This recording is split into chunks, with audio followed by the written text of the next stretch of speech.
What's going on, everybody? What's going on, everybody? Welcome to the Fourth and Goal Sports Show. I'm your host, Tyrus Filson. The Commanders are back on track. The Washington Commanders just defeated the Carolina Panthers 40-7. Great victory. A pluses all around. Defense balled out, offense balled out. The story of this game has nothing to do with the play on the field for the most part. The two biggest stories of this game is, one, on a positive note, shout out Darrell Green, legend, got his number retired. 28 is officially in the rafters. 28 is officially immortalized. He's a legend. He's before my time, of course, but I know the impact that he had on and off the field within the community and on the field as a great player, arguably the fastest player of all time. 100% a legend. I've heard so many crazy stories about Darrell Green running a 4.4 at 40 years old. That's incredible.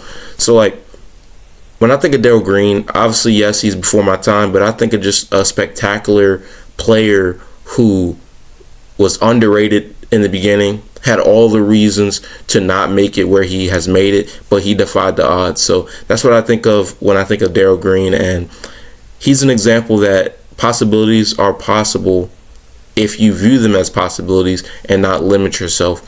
He was an undersized corner. He was a very small man, but he's one of the greatest corners in NFL history. So props to him. 28 immortalized, 28 finally retired. This is long overdue. It should have been done probably 10 years ago. It's about time, but it took for a new owner to get this done.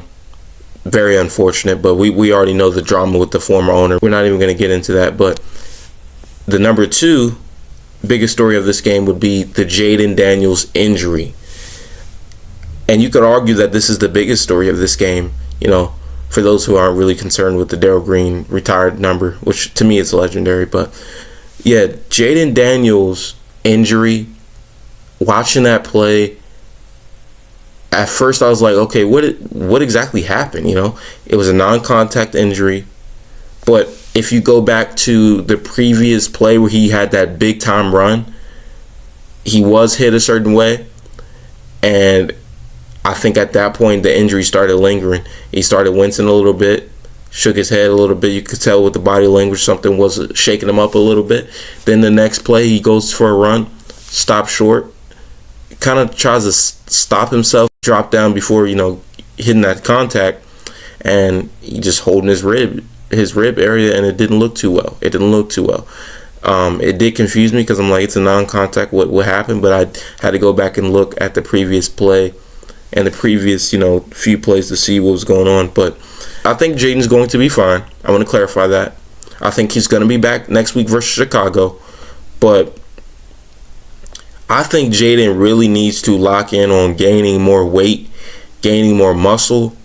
I don't know what his meal plan is right now, but if he has a meal plan counselor or a meal plan advisor, if I was his meal plan advisor, bulk that man up. Bulk him up. Put extra rice, extra chicken, extra beef on his plate. All that. Extra veggies too. Because right now, Jaden's very tall and slender. He's very, very, very slim, which means he's susceptible to a lot of injuries. Let's not act like this was a big-time contact injury. It was not even that big. So he's injured right now based off of a very small contact injury.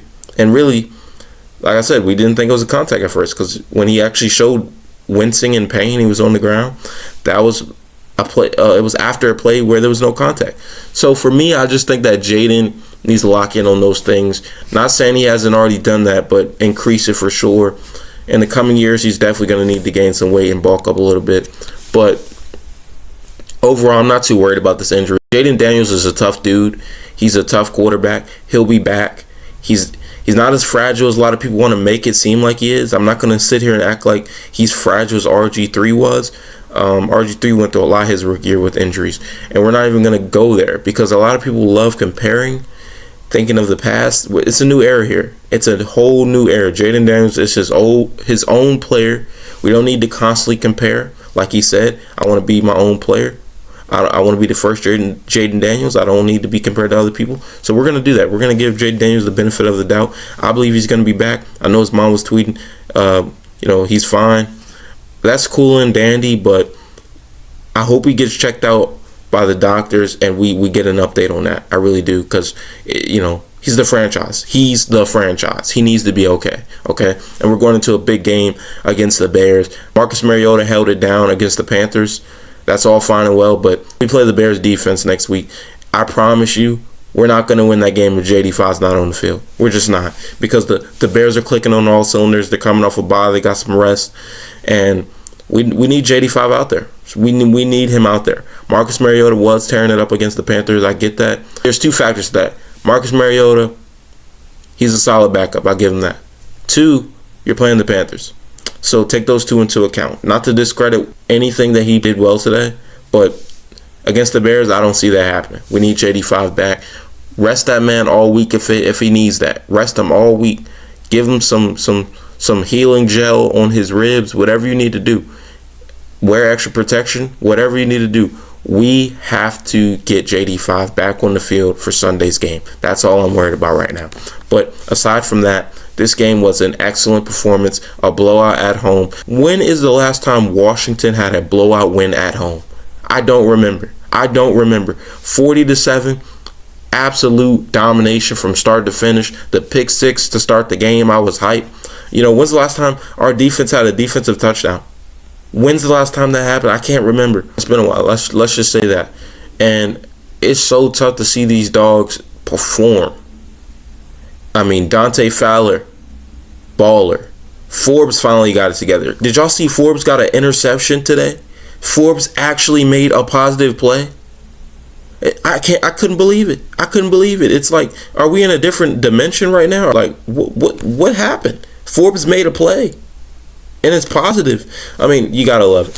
So I knew when Forbes got the pick, I was like, okay, it's gonna be one of them days. Then it's gonna be one of them days, because Forbes, wow. It's rare to see him ball out, but he balled out today for sure. He had a day. Jeremy Chen, Frankie Louvu, their revenge game. Shout out to them. Jeremy was kind of quiet. He had 6 tackles, but aside from that, he was pretty quiet. But shout out Frankie Louvu. Got himself a sack.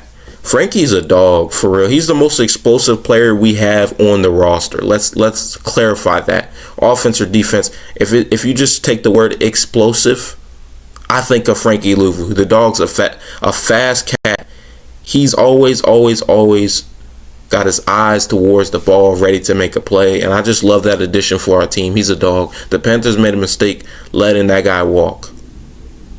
He's a captain. He's a dog. He's a leader. And he's just energy. He's energy. He's balling. But yeah, with the absence of John Allen, a lot of people considered our D-line gonna struggle a little bit. It didn't struggle at all. We heard all the talk. Yeah, it's the Panthers, but Chuba Hubbard's a dog, one of the best backs in the league. We had him locked down. Yeah, he had a TD. He can have that. That's crunch time points. He can have that, sure. But as far as throughout the game, he was locked down. Rushing yards, did he even break 50? He was locked down all game. So shout out to the D-line, shout out to the linebackers, the DBs. All 3 levels of the defense balled out today. I need them to keep it up and keep balling out next week, because our defense balled out. Andy Dalton didn't even have 100 yards passing. So that's the Washington I love, when they just perform like this. And a lot of people think it's JD5. Nah, this whole team is balling out. Anytime you score 40 points with your backup quarterback, and I know all of those points weren't on the offense, but that's amazing. That's big time football right there. That's big time football. So shout out to the whole defensive unit. Shout out Marcus Mariota. Shout out Terry McLaurin. I think he had 97, 98 yards. He was so close to 100. I wanted him to get the 100.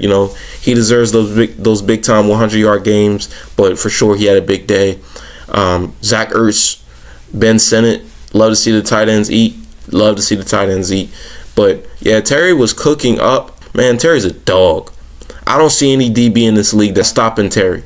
So whenever that man's healthy, Jaden Daniels, and Terry, I'm taking those two versus any secondary in the NFL.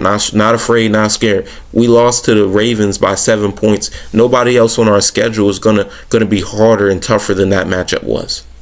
They're just not. So I don't care who we play for the rest of the season. I feel like we have a chance to win. Does that mean we're gonna win out? No, that doesn't mean that. But I'm saying that for the rest of the season, there's no team that we absolutely have no chance against. Any given Sunday, any given Monday, any given Thursday. It don't matter. We're here and we're ready. So I feel like the Commanders are going to continue to keep it rolling. I got us balling out and winning next week versus Chicago. JD5 is going to be back and healthy, but I can't wait to see it.